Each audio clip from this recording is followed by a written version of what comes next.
Greetings, my paranormal patrons. This is the Monstrous Feminine Podcast Patreon, a space where horrible humans talk a little bit more about horror. My name is Louisa, and I'm joined by my Coven, Mila, and Zeba.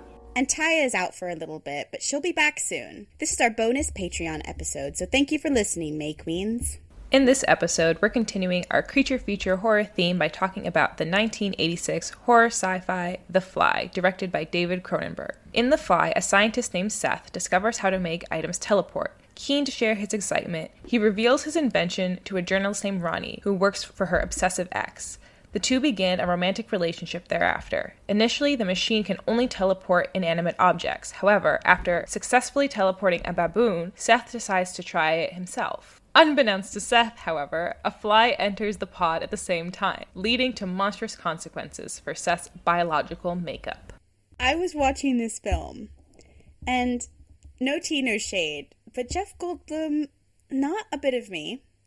I mean, anyone who's been paying the slightest bit of attention is going to be like, oh, he's a man, we know, like, we get it, you say you're gay every episode. However, I can still appreciate the male form. Jeff Goldblum, I was watching this and I was like, I wonder, like, I think it's a very specific type of, like, person who would find Jeff Goldblum attractive. And I did not realize that I was in the presence of at least two, Zeba 3? I'm gonna give it to him. Okay. Like, Mila, you messaged something about him being hot in the group chat the other day, and I was like, oh, so it's Mila's the type of person that would find Jeff attractive. Louisa, I'm no statistician, but if I was doing a study right now, 75% of people find Jeff Goldblum attractive. I guess that maybe the fact that I am indeed 100% queer has affected this status. But I disagree with that logic because I think queer people love Jeff. That's so true. It's a very queer attraction. Just like how gay people want to be dinosaur scientists. That's how they all watch the film. Ironically, I think he's hotter in that. You know what I mean? He is. Okay. He's not hot in this to me because of events that occur. Like, I can't watch the beginning of the movie thinking he's hot. No, anybody who says Jeff Goldblum is really hot in The Fly is wrong. You know what I discovered? Which I know is not reasonable, but, like, it turns out that a guy transforming into a fly gives me the ick. Like, and I don't mean in the sense that, like, it's actually grotesque and it gives me the ick. I mean, he just started being mad cringy. No, don't mutate, babe. That's so gross. And it reminded me of that, like, viral, like, TikTok going around. It was, like, or a tweet or something, which was, like, women on, like, TikTok keep talking about icks. It's, like, so unreasonable. And I was like, you know what? Sometimes it is. Like, someone was talking about how... I saw another tweet which was like, someone said that their boyfriend got in a car accident and the way his body flailed around next to him gave them the ick. Okay, but if they get weird little back hairs like the ones that Jeff had in this, that's pretty icky. And real human men get back hairs like that. Real human men. Real human men that aren't Jeff get back hairs like that. Gross. My worst nightmare is watching a man work out in that manner. She was into it. Ronnie is down bad at that point because she's just like, ooh, like the way she's looking at him. They should have already had an established relationship because I didn't understand why she cared so much for him. She was just like, he's cute, and then she was like, let's fuck. And then they literally had sex for like hours on end, and then they were apparently soulmates. Yeah, I mean, sounds like a lesbian relationship. Jeff is kind of. You can say it. A kind of a lesbian? Is that what you're getting at? Yeah, he gives that energy. I understand. Taya would like us to, in her absence, establish that she thinks Jeff... Her exact words, I will get them up for all the dedicated fans. Do discuss how fine Jeff Goldblum is in my honor, please. So I feel like we've ticked that box. He bridges the queers and the Very straights. true, very true. Do straight men like Jeff Goldblum? There are a couple of dudes that straight men find attractive. I don't know if he falls in that. It won't be Jeff. It won't be Jeff. I'm always surprised. They really like Michael B. Jordan. Ryan Reynolds. I don't get what they're into. Well, you're not in the psyche of a straight man, Zeba. I'm always claiming to, but I don't. But it's more like this is the kind of man that women like. Like, that's what they think. But they're wrong about it. Yeah, but really it's Jeff Goldblum. So How do you guys feel about Le Fly? You know how we watch movies and we'll like read accounts of when it first came out and it'll be like people were throwing up in the aisles, like for Blair Witch Project because of the camera motion, or like The Exorcist. I think people like reportedly threw up and fainted, and I was about to throw up at this film. I was like, I have never got to that point in any horror movie. I can withstand a lot of gore. Give me specific Okay, points. the bathroom. Ooh, yeah, I thought Black I thought Swan. Black Swan as well. When he's like picking at his skin, when the hairs are coming out of his back, it's actually his like early transition that I find the most disgusting. The less human he got, the less gross it got to me. Actually, like once his final form, I was like, okay, that's just a bug. But when he was like still clearly human and just he was like ill or fucking like he was disintegrating. When his ear fell off. So fucking foul. I was watching with my 2 other roommates and we were like, ugh. And then she hugged him. Yeah, she hugged him. And I was like, you could not pay me to You don't even that. know he's contagious. You don't know anything about this. That's what I mean. Why was she so invested in like supporting him and caring for him? I don't. Maybe she felt guilty, bad. I don't know. I don't like bugs, so like put me in the room with a giant fucking transforming And a human man. bug. Yeah, and a man. Also, I fucking hate flies. The way that you know what got me when he was like demonstrating how he eats, how he like vomits on the thing, the acid, and then like to digest it.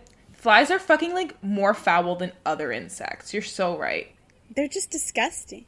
The first part of this film was so tame, and I was like, this ain't even bad. Like, why is this iconic body horror? And then it just, like, when it got.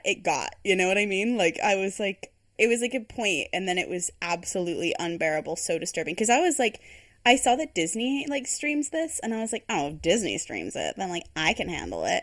And I was watching it, and I was like, I can't handle it. I can't handle it. Which part specifically could you not handle? The parts... Sorry.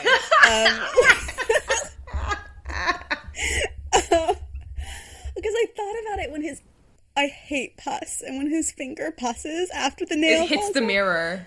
You know, like, you know when the people who love those pimple popping videos, I think they're the worst human. And it's like, they're like really popular, and I cannot handle those videos. I think they're disgusting. Couples who love to pop each other's zits, I'm like, disgusting. Disgusting. I always like, this film was out in 86, and it occurred to me not while watching, but like after, when I was thinking of like what theories would people apply to that, and I was like, I wonder if there's an AIDS metaphor theory because of like the slow illness, the slow decline. And then I went on none other than Wikipedia, and there was in fact, critics were like, oh, is this an AIDS metaphor? Because I mean, obviously, like, I am not at all trying to align people who had HIV/AIDS with the Brundlefly creature. However, the idea of like horror representing unconscious fears that are currently happening in society, like that basic idea of slow decline in illness, similar argument to actually, what was The Hunger, when we talked about that, like made around the same time period, slow decline, fear of like aging rapidly and all these like health problems does kind of resonate. My roommate brought up a point that it felt like, especially when she's pregnant, that it was like an ableism commentary. Yeah, we've talked about this with Monstrous Womb, but in our Monstrous Womb app, didn't we? Like how a lot of like the horror when it comes to Monstrous Womb is ableist. Because it will be What's like, it gonna be? Yeah. fear of deformity. Or what is that called? Or like fear of like you don't know what is gonna come out. like when you have the baby. I think that is like an argument people have had like around abortion for a long time about like there's like a test you can do to like check for certain like disabilities before. They even reference that in the film. Yeah, do they directly? Yeah, the doctor says to her, there are tests you can do to find out, because they're basically fronting it as she's concerned for the child being deformed, because they obviously can't say, I'm carrying this fly baby.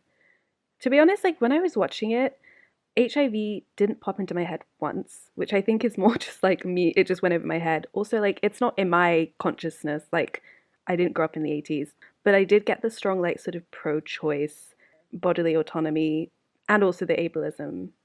But I feel like that's most body horror. On the AIDS commentary, on metaphor, Cronenberg was apparently surprised when he heard this because he thought it was just more of an analogy for disease itself and like terminal conditions like cancer and aging, again, like the hunger. And it said, if you or your love, he was quoted in an interview, if you or your lover has AIDS, you watch that film and of course you'll see AIDS in it, but you don't have to have that experience to respond emotionally to the movie, and I think that's really its power. This is not to say that AIDS didn't have an incredible impact on everyone, and of course, after a certain point, people were seeing AIDS stories everywhere, so I don't take any offense that people saw that in my movie.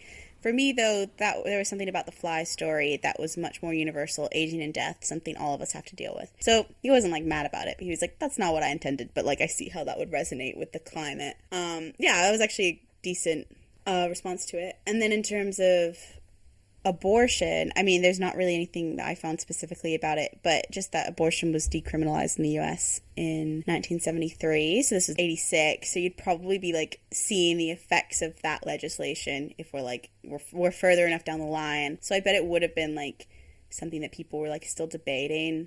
I couldn't really decide what the film, like if you would categorize this film as like pro-choice or pro-life in its message. Not that it has to be black and white either way, but I just mean like it was normalized that she would get an abortion, so that's how you can tell it's, like, made a little bit later. But I don't know, like, I really couldn't decide, because, I don't know, like, on the one hand, he's, like, getting an abortion, but then on the other hand, the abortion is, like, the abortion dream sequence is one of the most horrific parts of the film, and it's, like, it generates a lot of horror and a lot of anxiety, and then you have the emotional, like, breaking apart a family, like, he kind of, like, comes in to, like, stop her from doing it because he wants to be a family together message. But then at the same time, that's really grotesque, the idea that she'll give birth to this thing. And I wanted to know what you guys thought about that. Pro-choice, because the film does a really good job of, like, conveying her distress at not wanting this thing inside of her. Like, I think something like, I don't want this in my body was, like, repeated, like, again and again. Brundlefly's objection to it. He's the only one objecting to it, and he has, at that point, is like deranged. I don't know if that's a commentary on like, you know, it's not really any of his business. It's not his body. That perhaps maybe that's what that was pointing to. Because even before he becomes Brundlefly, like it is deranged to have put yourself in that machine, man. Like he does not think straight. He watched that baboon turn inside out, and he's like, I could get in that thing. That brings me on to another point. I want to return to the monstrous womb in a second, but that did bring me on to how this film is essentially like body horror, yes, but what this film also does is explore the horror of the male ego, like the representation of like, well, there's only one woman really, Ronnie, and the woman he picks up in a bar, but like she's not a strong character in my eyes. Like she's just a bit like weak. You know, just like a weak character. Not in the sense that she's like, you're weak, but I mean, she's a weak character, poorly written. And the male gaze is very strong. Like, there are scenes where she's just, like, getting out of bed and we, like, see her side boob. And I'm like, we didn't need to. So it's, like, that experience of, like, womanhood, like, I'm not complaining. But, but, like, we didn't need it. It wasn't integral to the story. So do you feel like it was purposeful as a part of filmmakers? Like, or, okay. She breasted boobily. Yeah, she breasted boobily, yes! It was like the visual representation of she breasted boobily. So, yeah. So, like, I'm saying in that respect, like, it was a little bit like watching as a woman being like, oh, there's the male gaze. But what I did relate to as a female viewer was this depiction of male ego in the sense that, like, it was so ridiculous and you would think it was over the top, but to me it was not. I was like, this is accurate. Is the fly an allegory for toxic masculinity? Perhaps. I hadn't even thought about it. It made me sad to see Jeff that way. I was like, oh no. But he's always kind of that scientist. He was excellent as a fly. The way he embodied, like, the movements. He bodied that role.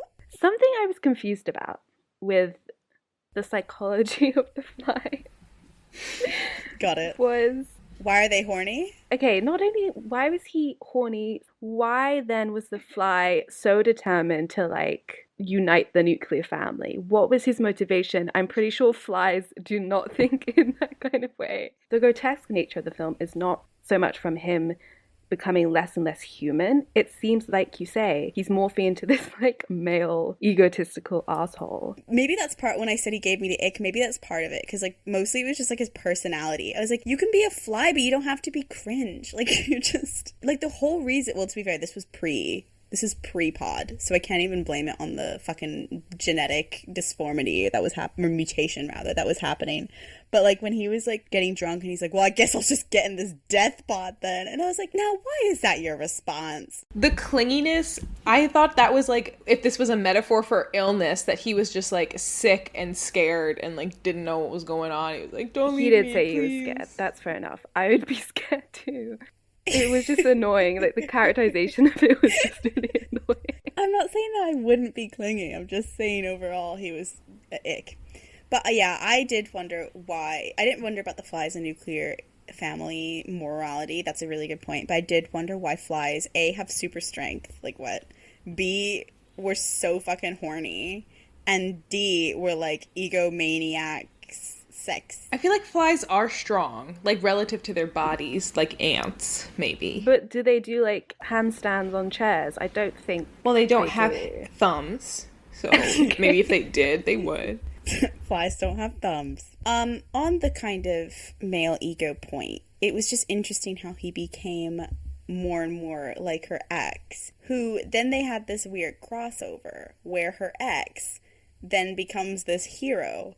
And I was just like, now that's weird, because I don't want to root for this guy. Because like when he got his hand vomited on, and then his leg vomited on, and nearly his face vomited on, I was like, do it. Because this guy was so creepy and literally stalking her. Like, showed up in her house and was like, I know you want me. Why did he morph into that like classic 80s hero? He said at one point, like, do I have permission to claim your body when this is all over? Like, when she made a joke about dying. I mean, that was disgusting. Disgusting. I don't understand him. It's all about male ego. You're right, Louisa.